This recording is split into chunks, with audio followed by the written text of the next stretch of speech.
Whaatalafantu Talafola Radio Samoa ile ni asfareile, ma lole folau, usimele whaafonga o tala o taiau.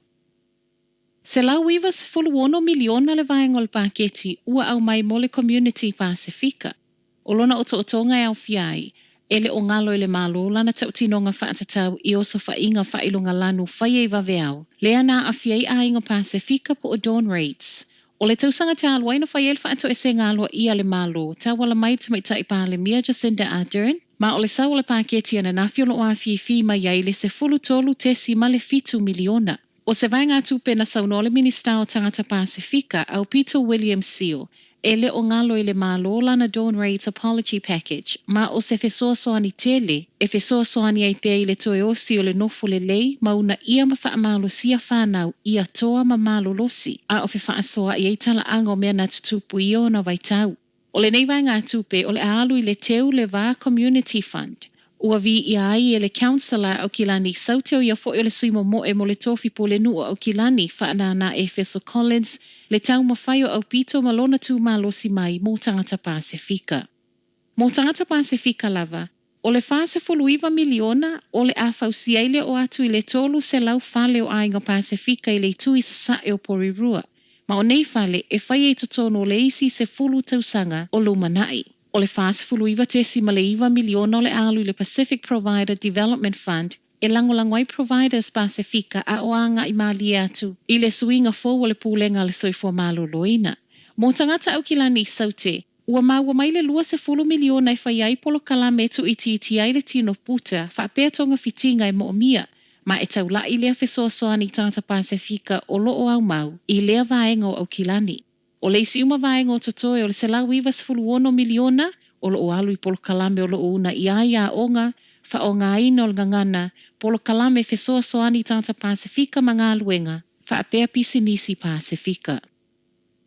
So o se tasi I lalo mai o le fitu se fulu afe tā latu pe maua.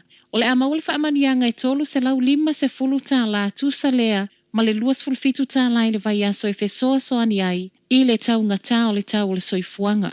Silia ma le 2 miliona tangata ni usila o le anga va ai lea peimeni, ma e tatawana whaamalia le fitu se fulu afe tā latu pe maua le tausanga. Ma ele o maua le winter energy payment po le peimeni leo lo tele inanga va ai tangata tala benefiti, va apea tangata matutu o lo maua pele penisiona pe au o ile tau malulu.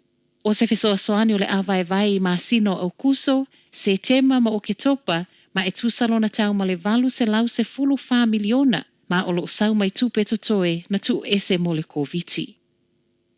Mai le tolu se lau tā lau lo iei pei meni fesoasoani mo o loa po dental grant payments o leo le atasi afe tā la.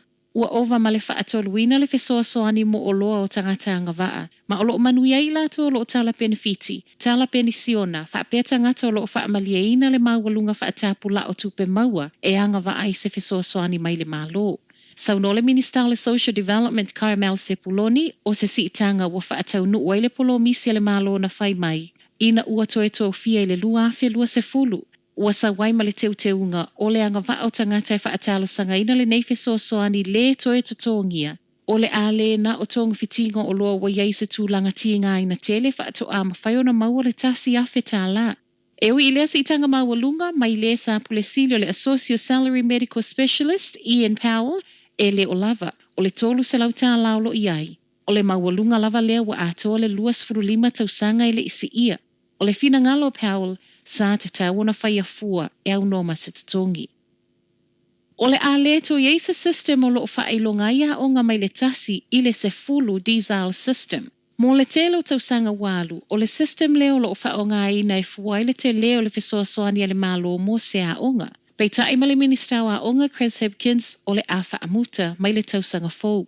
O se swinga wa whaatau le tolu se lau miliona e pe ona sau ma le paketi ana nafi. Ma o lo iei le whaamoe moenga ia launga ta sia ia onga ma le system o lo o whaonga ina.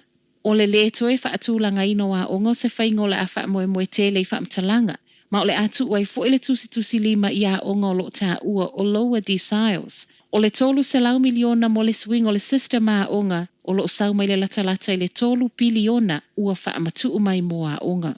Tala muli, Lua o ngai au kilani si sifo wala patai a inga mawhanau, e winga inisi o tamana tau mawhai e whaasufi whanau a o ngai tupe, ai i o atu i tonu le van. O le wa avele emaili o le sui po le sili o le Clan Eden Intermediate Jacob Prisk e tusa ma le mataa upuna tula i mai i le tae au le asolulu. E se mai i le aonga e whaapea fo i le ngai o inga le aonga tūlanga lua Currylands. Ma i le emaili mai le pule aonga watu ina atu i mātu o lo ta uai na whaaluma luma i ta māsa i tonu le van se tasi o ta mai ta i aonga i le tae au lava lea. Reportia le Herald ua a ao leo leo ma ua whaia su e suenga.